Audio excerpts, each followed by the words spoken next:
네, 매일 쏟아지는 뉴스를 넘어서 산업과 기업에 대한 인사이트를 듣는 시간입니다. 인사이트를 계신 스페셜리스트들을 모시고 있습니다. 오늘 스페셜리스트는 유진투자증권 전략산업분석팀 이재일 팀장님 모셨고요. 자동차 이야기 하겠습니다. 어서 오십시오. 안녕하십니까. 현대차의 정의선 리더십이 발휘되면서 미국이 엄청난 투자를 했는데요. 사실 분위기가 좀 잘 이어갔으면 오늘 이야기가 좀 편할 텐데 마침 간밤에 또 트럼프 대통령이 자동차 관세 부과 얘기가 나오면서 눌리긴 하는데요. 그건 어차피 넘어야 될 선이고 일단 31조 원의 미국 투자를 하겠다. 백악관에서 트럼프랑 같이 했어요. 네, 예, 자동차 올해 보신 애널리스트 입장에서 어떻게 평가하세요? 일단 이번 발표를 통해서 관세 협상에서 상당히 좀 유리한 고지를 점했다라고 생각을 합니다. 예. 현대차 그룹이 주요 오토메이커들 중에서 가장 먼저 발표를 했는데요. 네. 여기는 가장 먼저 발표를 했다라는 거는 지금 투자 규모 측면에서나 어떤 적극성 측면에서 현대차 그룹이 가장 앞서 나가고 있다라고 저는 평가를 하고 있습니다. 네. 지금 현대차 그룹뿐만 아니라 다른 이제는 오토메이커들도 이제 후속으로 미국 투자 계획을 밝힐 텐데 뭐 규모나 아니면 투자 금액 측면에서 이거보다 좀 더 작지 않을까 이렇게 생각을 합니다. 지금 이제 트럼프 대통령하고 관세에 관련해서 협상을 해야 되는데 지금 어제는 이제 오늘 아침이겠죠. 오늘 아침에 발표한 내용은 일단 관세를 부과하겠다라는 부분만 확정을 지었지만 4월 2일 이후부터는 관세 유예에 대한 얘기가 나올 거거든요. 예, 그래서 그렇죠. 가장 먼저 관세 유예를 받게 되는 것은 아무래도 현대차 그룹 그리고 한국이 되지 않을까 이렇게 생각을 하고 있기 때문에 지금 좀 약간 좀 쇼크 분위기긴 하지만 그렇죠. 그래도 큰 그림에서 봤을 때는 시나리오대로 가고 있다라고 생각을 합니다. 네.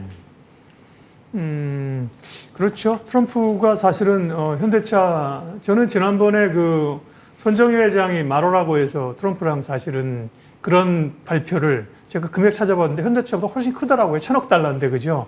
그런 때보다도 오히려 현대차 좋은 기업이다 그죠? 뭔가 좀 면제해 주겠다는 얘기를 들어서 오늘 뉴스는 악재이긴 합니다만 그러면 어쨌든 미국에서 생산되는 건 마찬가지이고 우리가 여기서 수출하는 거에 대해서도 온전히 관세를 다 무는 것보다는 상당히 줄어들거나 없어질 가능성이 높다 이렇게 볼 수 있는 거죠. 일단은 관세를 유예해 줄 것으로 예상이 되고요. 근데 이게 관세를 아예 없애주는 거랑 이제 유예해 주는 거랑 조금 차이가 있을 수 있는데 지금 트럼프 대통령의 어떤 스탠스를 보면은 미국에 대한 투자 의사를 밝히고 거기에 대한 구체적인 계획을 밝히면은 관세를 유예를 해주겠다라는 입장인 것 같아요. 그래서 얼마 전에 캐나다랑 멕시코랑도 관세 부과 발표를 한 이후에 미국 자동차 회사들하고 이제 협상을 했는데 거기에 대해서 멕시코에 있는 어떤 생산 기지들이 미국으로 이전을 하겠다라는 것과 마찬가지로 이제 관세 유예가 그때 이루어졌습니다. 그래서 이번에도 비슷하게 관세 유예가 이루어질 것으로 예상이 됩니다. 근데 다만 이제 관세 유예라는 것은 시한부거든요. 그렇지. 그래서 만약에 이게 관세 유예가 6개월 아니면 뭐 1년, 2년 이렇게 설정이 된다고 하면은 그 이후에는 또 어떻게 될 건가? 그러면 관세가 그 이후부터는 정상적으로 부과가 되는 건가? 이런 부분들 때문에 추가적으로 또 관세 유예가 영구적으로 남을 수 있도록 관세를 물지 않도록 협상을 해야 되는 부분들이 남아있기는 합니다. 그건 뭐 그들 입장에서는 투자하겠다고 하는 거 제대로 진짜 잘하나 이런 걸 좀 지켜보면서 그죠? 할 수가 있겠죠. 하나 궁금한 게 사실은 승부수를 걸고 정면 승부에서 미국에 대규모 투자를 한다. 210억 달러, 31조라는 규모인데 이것을 어쨌든 현대차 그룹이 지금 가지고 있는 자금이나 계열사에서 충분히 소화할 수 있는 것인가? 아니면 또 좀 뭔가 다른 예를 들면 뭐 에어로스페이스 같은 경우도 하나 같은 경우도 충분히 투자에 대한 이해는 가지만 결국은 주주들에게 손을 벌리게 됐잖아요. 현대차 그룹의 자금 사정은 어때요? 네. 충분히 조달 가능하다라고 볼 수 있습니다. 아시다시피 현대기아차가 매년 벌어들이는 돈이 작년 기준으로는 합산으로 영업이익 28조 원 정도 현대기아차 합쳐서 뭐 이제 모비스까지 합하게 되면은 30조를 넘어서겠죠. 그렇기 때문에 이런 뭐 3년에 걸쳐서 미국 31조 원 투자가 엄청나게 부담스러운 금액이라고 보이지는 않고요. 거기다 여기서 31조 원이라는 것은 현대차 그룹이 온전히 부담을 하는 것이 아니라 이제 현대차 그룹뿐만 아니라 동반 투자는 어떤 동반 지출 부품사들, 우리 뭐 현대 제철에서 투자하는 부분들, 뭐 이런 것들이 다 포함이 된 거기 때문에 약간 또 크게 보이려고 또 왜냐하면은 금액이 커야지만 또 트럼프 대통령이 만족을 하기 때문에 약간 좀 크게 보이려고 다 더한 거다 이렇게 좀 봐야 될 것 같습니다. 그래서 현대차가 미국에서 50만 대 규모로 메타 플랜트를 늘리겠다라고 하는 거는 이 전부터 있었던 계획이기 때문에 이걸로 인해서 추가적인 어떤 부담은 크지 않다라고 보입니다. 그러니까 저희가 저희 스페셜리스트 코너가 의미가 있는 거예요. 제가 말씀드린 것처럼 뉴스는 뭐 하루 울었다 하루 웃을 수 있거든요. 미국에 대규모 투자했다. 현대차 그날 발표한 날 사실 지금 우리가 제2거래소 있지만 대체거래소 아침에 뭐 7%가 올랐었잖아요. 그죠? 근데 오늘 또 이제 부정적인 나오면서 빠지지만 이 인사이트를 듣고 행간을 읽으면 결국은 사실은 관세가 유예되고 이러면 지금이 오히려 좋은 기회일 수 있는 거죠. 결국은 이제 그런 것들을 통해서 얼마나 차를 잘 파느냐가 관건일 텐데요. 대체적으로 현대차의 또 국내, 해외 최근에 판매 실적은 어떻습니까? 네.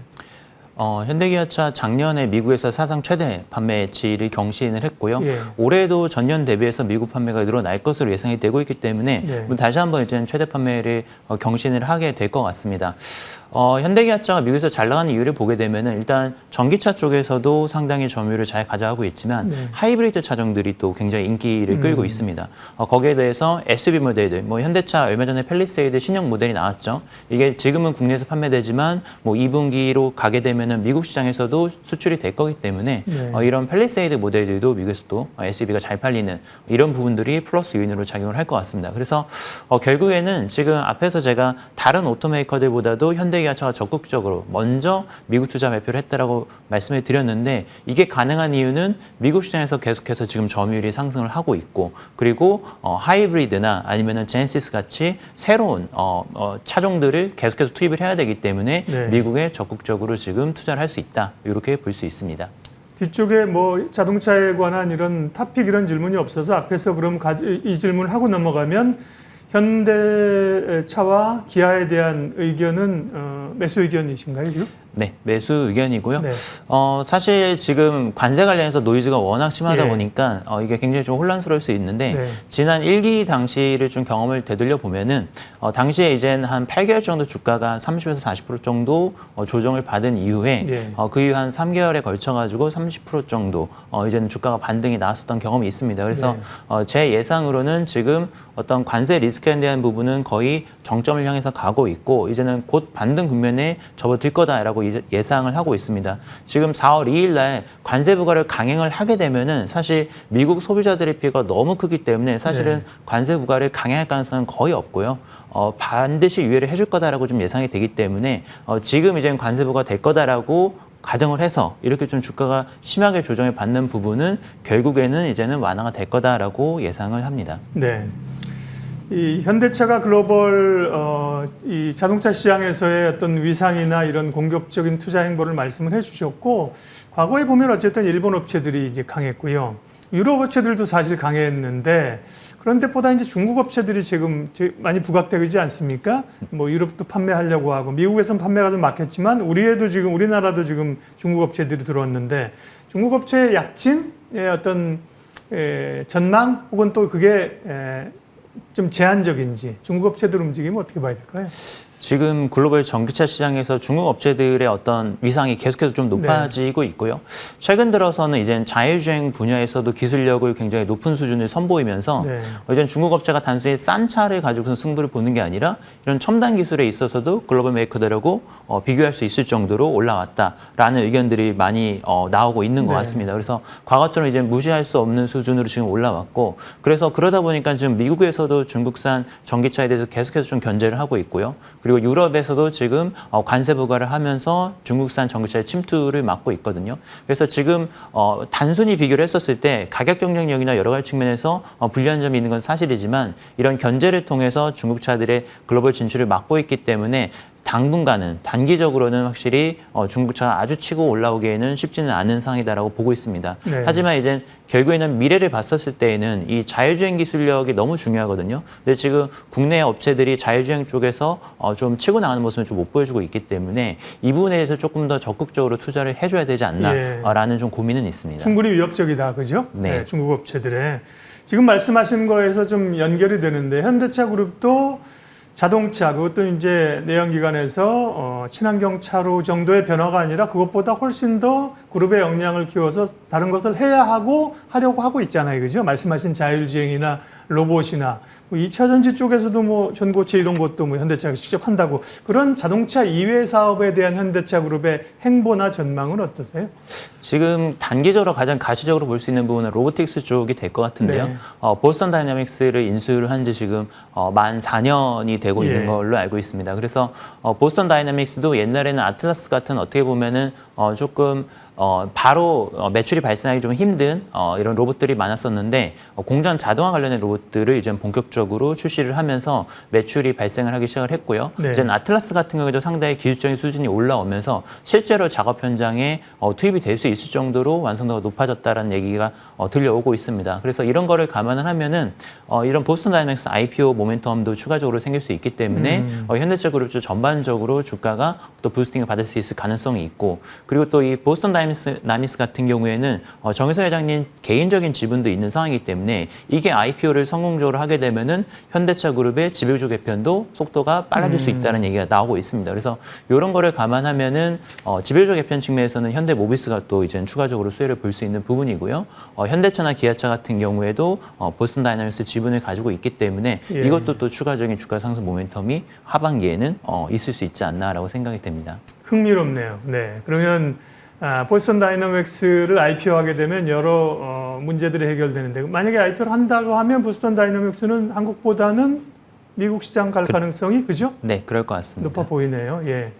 그럴 경우에는 사실은 과거에는 정의선 회장의 어떤 지분 관계로만 보면 글로비스가 제일 부각되는 거 아니에요? 근데 모비스 얘기를 지금 하셨어요. 네, 글로비스도 마찬가지로 봐야 될 것 같고요. 저희가 이제 거의 지배구조 개편 이슈가 나오면은 현대모비스와 이제 그쵸. 글로비스가 동시에 주가가 이제 탄력을 받는데, 모비스를 제가 좀 집중적으로 말씀드렸던 이유는 모비스가 사실은 굉장히 이제 저평가를 받고 주가가 많이 눌려 있었던, 왜냐하면은 지배구조 개편의 피해주로 많이 인색이 되면서 도대체 언제 지배구조 개편이 끝나냐, 모비스는 언제 과거와 같은 뭐 주가 40만 원도 한때 넘었었기 때문에 왜 주가 회복을 못하냐, 이런 또 의견들이 또 많으시기 때문에 그런 거를 감안하면은 이게 지배구조 개편이 해소가 된다라는 측면에서 제일 크게 수혜를 보는 건 누구냐라고 하면은 현대 모비스가 눌려 있었던 만큼 더 탄력 있게 올라갈 수 있지 않나라고 생각을 해서 말씀을 드리고 있습니다. 아유, 굉장히 흥미로웠습니다. 어쨌든 현대차 그룹도 정의선 회장 체제에서의 그걸 풀기는 어쨌든 풀어야 되는 숙제거든요. 근데 무리하게 뭘 지분을 땡기고 이런 게 아니라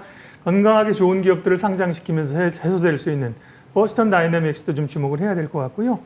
조금 지엽적인 얘기긴 합니다만, 이제 다음 주에 공매도가 재개되면 자동차하고 2차 전지 같은 경우는 못 올랐기 때문에 오히려 뭐 수혜에 대한 기대감도 있는데요.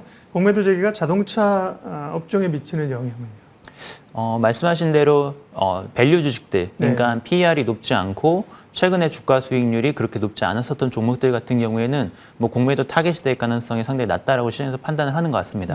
그래서 오히려 주가 상승폭이 높았던 종목들은 공매도가 좀 있을 수 있기 때문에 섹터 로테이션 측면에서 저평가된 자동차주에 대해서 관심도가 높아지는 것 같고요. 다만 이제 공매도 효과 자체는 아주 크지는 않을 것 같은데, 뭐 과거 경험적으로 봤었을 때 공매도가 재개가 된다 하더라도 이런 어떤 로테이션적인 측면은 뭐 한 달이나 두 달 정도 아주 굉장히 짧게 끝나고 펀더멘탈에 따라서 결국에는 주가가 갔었던 게 경험이기 때문에 이슈는 단기적인 로테이션에 약간 영향을 미치는 정도로 생각을 해야 될 것 같습니다. 네.